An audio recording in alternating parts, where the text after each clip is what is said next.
प्यारे विद्यार्थियों, आइए आज करते हैं एक्सरसाइज 8.3 के 11th क्वेश्चन। 11th क्वेश्चन में क्या है कि in a laboratory the count of a bacteria in a certain experiment was increased at the rate of 2.5 per hour. Find the bacteria at the end of 2 hours if the count was initially. तो initially count was initially क्या थी? Initially count क्या थी? ये देखिए 5,06,000 ये थी bacteria की काउंट। बैक्टीरिया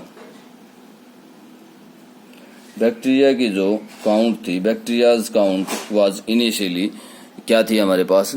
5,06,000 ये बैक्टीरिया की इनिशियली काउंट थी। मीन्स क्या था?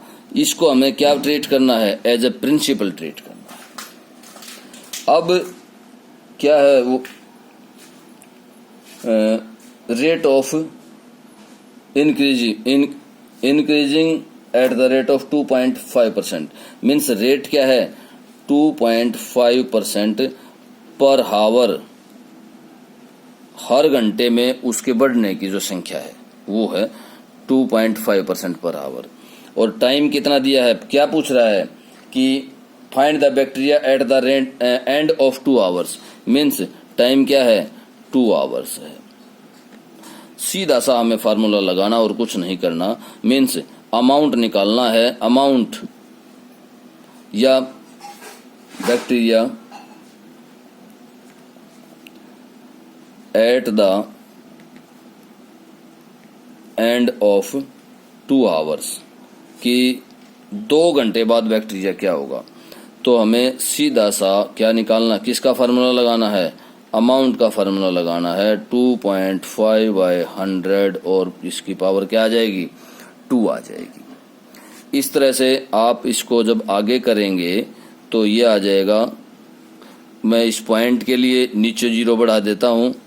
ये पॉइंट हटाया और नीचे 0 बढ़ा दिया मैंने। तो क्या आ जाएगा ये? अब इसको कैलकुलेट करेंगे, एलसीएम लेंगे तो ये आ जाएगा 1025/1000 और इसकी पावर 2। और इस तरह से इनटू जब इसको 2 बार करेंगे तो ये आएगा इस तरह से, 1 0 हो आएगा। अब इसको कैलकुलेट करेंगे तो ये 3 0 से 3 0 कैंसिल।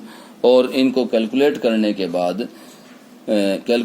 के बाद हमारे पास आएगा 53161625 मैंने सीधा पॉइंट लगा दिया है मल्टीप्लाई करने के बाद, क्योंकि 3 0 है नीचे तो 3 0 है। वैसे तो टोटल ये आएगा इनकी मल्टीप्लिकेशन, जो न्यूमरेटर है उनकी मल्टीप्लिकेशन, इससे इसको गुणा किया, इसको गुणा किया तो ये टोटल आया। लेकिन 1000 नीचे है तो उसके लिए हमने 0.3 के बाद लगा दिया। तो ये क्या आ गई?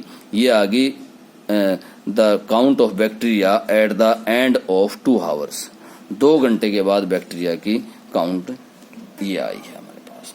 तो इस तरह से आपको क्या करना है? 11वां क्वेश्चन करना है। अब आ जाइए 12वें क्वेश्चन पर। 12वां क्वेश्चन क्या कैसे है? 12वां क्वेश्चन भी ज्यादा बड़ा नहीं है, यही कर देते हैं। 12वां क्वेश्चन क्या है? देखिए, a scooter was bought at the end of 42,000।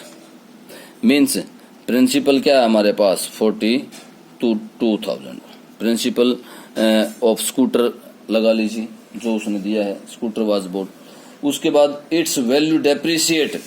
अब सिर्फ यहाँ पर यह ध्यान देना है कि जब वो डेप्रिसिएशन की बात करता है, घटने की बात करता है, तो उसमें यहाँ पर इस फार्मूले में माइनस हो जाता है। इस फार्मूले में क्या हो जाता है? माइनस हो जाता है। यहाँ पर टाइम है,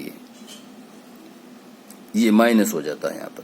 वैसे तो हम यूज करते आए क्या यूज करते आए हैं? प्लस यूज करते आए हैं इस फार्मूले में। लेकिन जब वो डेप्रिसिएशन की बात करता है, डेप्रिशिएट की बात करता है, तो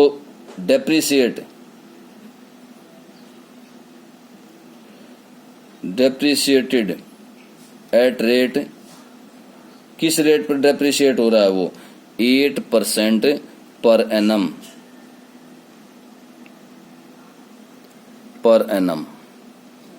कि एक साल में वो 8% उसका जो वैल्यू है वो डेप्रिशिएट हो जाती है, घट जाती है।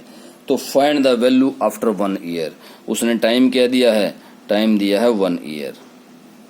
अब डेप्रिशिएट के लिए हमें अमाउंट निकालना है कि 42,000 इंटू 1 माइनस रेट क्या है 8% बाय 100 और पावर है 1, तो 42,000 इंटू, अब यहां पर देखिए ये यहां माइनस है तो ये घट जाएगा 100 minus 8 means 92 bye 100।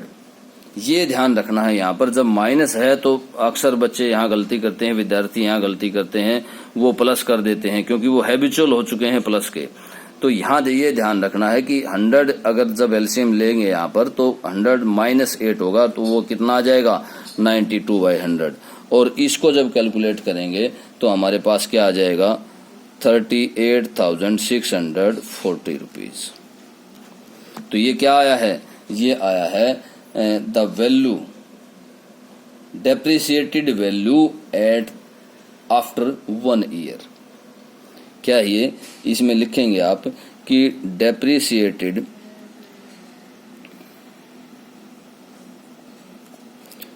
Value of scooter